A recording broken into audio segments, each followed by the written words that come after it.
नमस्कार दोस्तों, आज हम आपके लिए लेकर आए हैं सोमवार की व्रत कथा। किसी नगर में एक धनी व्यापारी रहता था। दूर दूर तक उसका व्यापार फैला हुआ था। नगर के सभी लोग उस व्यापारी का सम्मान करते थे। इतना सब कुछ संपन्न होने के बाद भी वह व्यापारी बहुत दुखी था, क्योंकि उसका कोई पुत्र नहीं था, जिस कारण अपनी मृत्यु के पश्चात व्यापार के उत्तराधिकारी की चिंता उसे हमेशा सताती रहती थी। पुत्र प्राप्ति की इच्छा से व्यापारी प्रत्येक सोमवार भगवान शिव की पूजा और व्रत किया करता था और शाम के समय शिव मंदिर में जाकर शिव जी के सामने घी का दीपक जलाया करता था। उसकी भक्ति देखकर मां पार्वती प्रसन्न हो गई और भगवान शिव से उस व्यापारी की मनोकामना पूर्ण करने का निवेदन किया। भगवान शिव बोले, इस संसार में सबको उसके कर्म के फल के अनुसार फल की प्राप्ति होती है। जो प्राणी जैसा कर्म करते हैं उन्हें वैसा ही फल प्राप्त होता है। शिवजी द्वारा समझाने के बावजूद मां पार्वती नहीं मानी और उस व्यापारी की मनोकामना पूर्ति हेतु वे शिवजी से बार बार अनुरोध करती रही। अंततः माता के आग्रह को देखकर भगवान भोलेनाथ ने उस व्यापारी को पुत्र प्राप्ति का वरदान दे दिया। वरदान देने के पश्चात भोलेनाथ मां पार्वती से बोले, आपके आग्रह पर मैंने पुत्र प्राप्ति का वरदान तो दे दिया है, परंतु इसका यह पुत्र 16 वर्ष से अधिक जीवित नहीं रहेगा।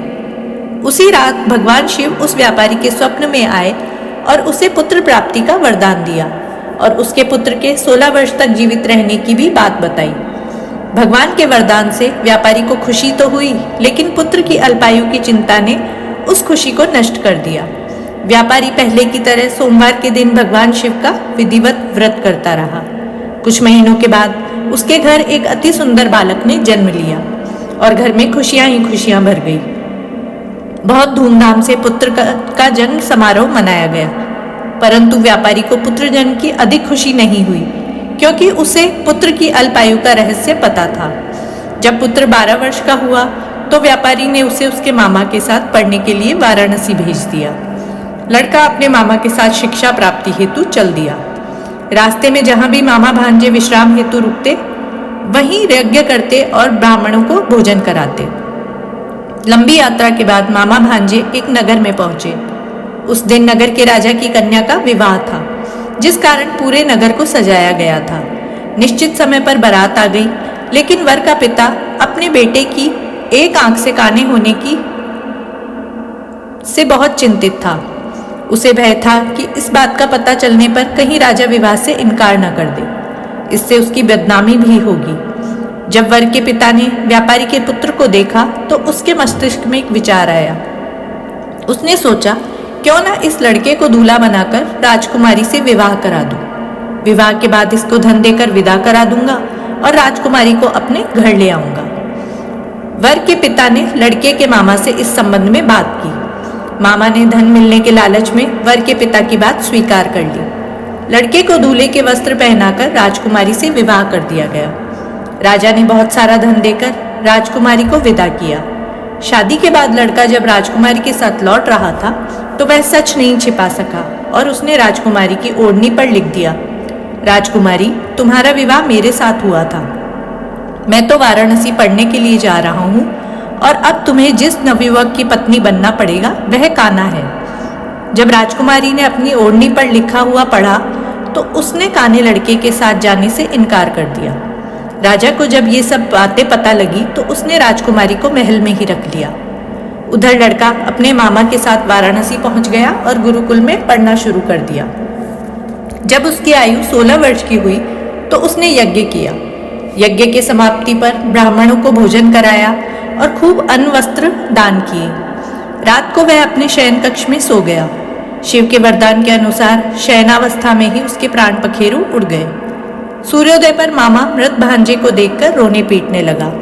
आसपास के सभी लोग एकत्र होकर दुख प्रकट करने लगे। लड़के के मामा के रोने विलाप करने के स्वर से समीप से गुजरते हुए भगवान शिव और माता पार्वती ने भी सुना। माता पार्वती ने भगवान से कहा, प्राणनाथ, मुझे इसके रोने का स्वर सहन नहीं हो रहा। आप इस व्यक्ति के कष्ट अवश्य दूर करें। भगवान शिव ने माता पार्वती के साथ अदृश्य रूप में समीप जाकर देखा तो भोलेनाथ माता पार्वती से बोले, यह तो उसी व्यापारी का पुत्र है जिसे मैंने 16 वर्ष की आयु का वरदान दिया था। इसकी आयु पूरी हो गई है। माता पार्वती ने फिर भगवान शिव से निवेदन कर उस बालक को जीवन देने का आग्रह किया। माता पार्वती के आग्रह पर भगवान शिव ने उस लड़के को जीवित होने का वरदान दिया और कुछ ही पल में वह जीवित होकर बैठ गया। शिक्षा समाप्त करके लड़का मामा के साथ अपने नगर की ओर चल दिया। दोनों चलते हुए उसी नगर में पहुंचे जहां उनका विवाह हुआ था। उस नगर में यज्ञ का आयोजन किया। समीप से गुजरते हुए नगर के राजा ने यज्ञ का आयोजन देखा और उसने तुरंत ही लड़के और उसके मामा को पहचान लिया। यज्ञ के समाप्त होने पर राजा मामा और लड़के को महल में ले गया। कुछ दिन उन्हें महल में रखकर बहुत सा धन, वस्त्र आदि देकर राजकुमारी के साथ विदा किया। इधर भूखे प्यासे रहकर व्यापारी और उसकी पत्नी बेटे की प्रतीक्षा कर रहे थे। उन्होंने प्रतिज्ञा रखी थी कि यदि उन्हें अपने बेटे की मृत्यु का समाचार मिला तो दोनों अपने प्राण त्याग देंगे। परंतु जैसे ही उसने बेटे के जीवित वापस लौटकर आने का समाचार सुना तो वह बहुत प्रसन्न हुआ। वह अपनी पत्नी और मित्रों के साथ नगर के द्वार पर पहुंचा। अपने बेटे के विवाह का समाचार सुनकर पुत्रवधू राजकुमारी को देखकर उसकी खुशी का ठिकाना न रहा। उसी रात भगवान शिव ने व्यापारी के स्वप्न में आकर कहा, हे श्रेष्ठी, मैंने तेरे सोमवार के व्रत करने और व्रत कथा सुनने से प्रसन्न होकर तेरे पुत्र की लंबी आयु की प्रदान की है। पुत्र की लंबी आयु जानकर व्यापारी बहुत प्रसन्न हुआ। शिव भक्त होने तथा सोमवार को व्रत करने से व्यापारी की सभी मनोकामनाएं पूर्ण हुई। इसी प्रकार जो भक्त सोमवार को विधिवत व्रत करते हैं और व्रत कथा सुनते हैं, उन सभी की इच्छाएं पूरी होती हैं। हर हर महादेव।